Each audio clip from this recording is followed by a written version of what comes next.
Columbia Institute of Technology acknowledges that our campuses are located on the unceded traditional territories of the Coast Salish nations of Musqueam, Squamish, and Tsleil-Waututh.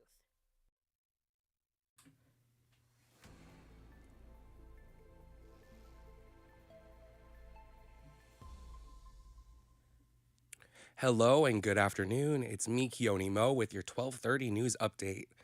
2 days of meetings are underway in BC between provincial officials and First Nations leadership. They are discussing the controversial landmark Aboriginal title ruling in favor of the Cowichan tribes. A BC Supreme Court judge ruled that the Cowichan tribes have Aboriginal title of 750 acres of land on the Fraser River. The province, the city of Richmond, and other defendants, including other First Nations, are appealing the decision. They are concerned about implications for private land ownership. The Cowichan have referred to comments made by Premier David Eby and Richmond Mayor Malcolm Brody as misleading and deliberately inflammatory. The province says more than 1,300 people have registered for the meetings. And the Royal Canadian Legion changes up its usual fundraising this year. Despite the looming federal budget, they continue efforts. Our reporter Caroline Doyle has more. Veterans may be at risk as legislation announces the new federal budget today. Prime Minister Mark Carney says the budget involves sacrifices and difficult choices.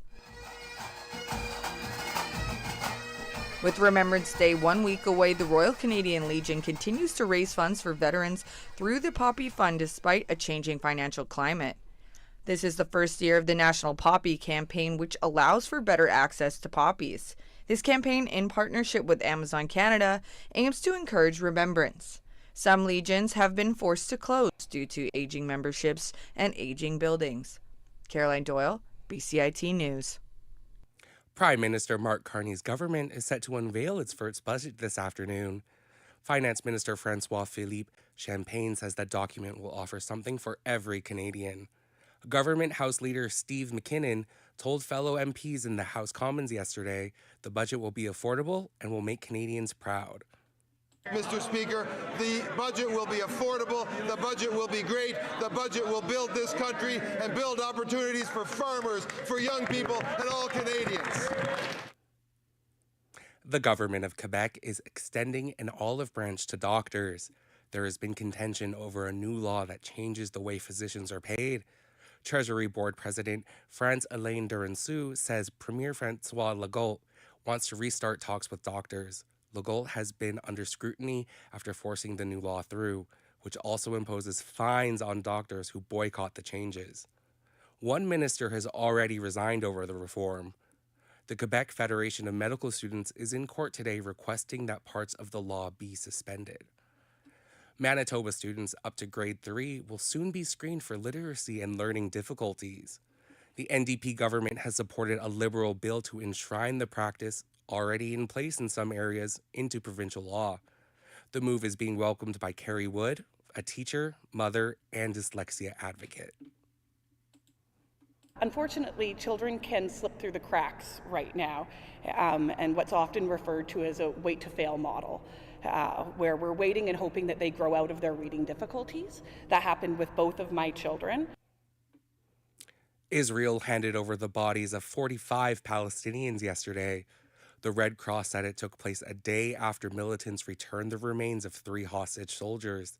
Reporter Marcus Moore says the exchange marks another step forward for the tenuous U.S.-brokered ceasefire. Early on, there was some indication that this would be difficult because of all of the rubble from the various airstrikes, and that's what Hamas has said, that has taken so long for them to reach the hostage bodies, while Israeli officials, as well as Omer Nutra's family, one of the Americans who was taken hostage and killed, they have said that Hamas has been delaying this process and has been playing games. Former Vice President Dick Cheney has passed away at the age of 84.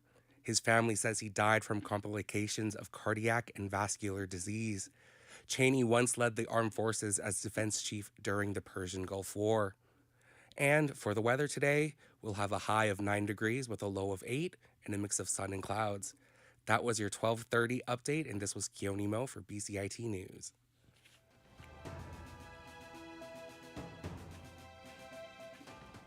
Stay tuned for more on